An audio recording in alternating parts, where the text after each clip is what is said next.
વડોદરાના પ્રતાપનગરમાં smart meter અંગે વિરોધ છે। એપાર્ટમેન્ટના રહીશોએ સ્માર્ટ મીટરનો વિરોધ કર્યો છે। મીટર બદલવા આવેલા કર્મચારીઓને પ્રવેશ ના આપ્યો। વિરોધ દરમિયાન ગેટ પર લોક મારી દેવાયું છે। સરકારનો લેખિત આદેશ કે પરિપત્ર બાદ જ મીટર બદલવાની માંગ પણ કરવામાં આવેલી છે।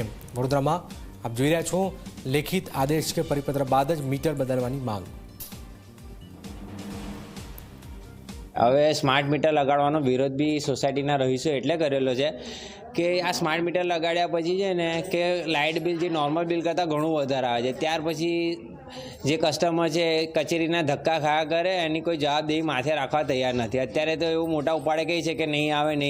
અત્યારે મારા ઘરે સ્માર્ટ મીટર જે લગાવી ગયા છે કે તમને મહિનામાં ચાલુ થઈ જશે, હજી સુધી મોબાઈલમાં એપમાં કે કશું ચાલતું નથી। હવે એમને શાંતિથી સમજાવું કે ભાઈ જ્યારે સરકાર કમ્પલસરી કરે, પરિપત્ર આદેશ આવે ત્યારે અમે તમને પૂર્ણ સહયોગ કરીશું। અમને કોઈ રહીશોને જાણ કર્યા વગર ગેરહાજરીમાં ચોરી રૂપે આવીને આ જે બધા લોકો હતા, સરકારી જે સીલ હતા NGVCLના, એ તોડીને આ બધા કાચો વાંચો બી કાઢી અને પબ્લિકે વિરોધ કર્યો તો એનો એ મૂકીને એ લોકો જતા રહ્યા છે। અમે સ્માર્ટ મીટરનો વિરોધ કરીએ છીએ। શેના માટે વિરોધ કરો? કારણ કે સોશિયલ મીડિયાથી માંડીને બધી રીતના આપણે આ ચાલી રહ્યું છે કે બધાના બિલો વધારે આવે છે ને આમ આવે છે। આજે કોણ આવ્યું, શેને લઈને તમે વિરોધ કરો? આ જીબી વાળા આવ્યા હતા, અમે તો ચાલુ જોબ પર હતા। અમને તો પડોશીએ અમને ફોન કર્યો કે આવી રીતના આવ્યો, અને લેડીઝને કોઈ એ નહોતો રિસ્પોન્સ આપતા। લેડીઝે બી ના પાડી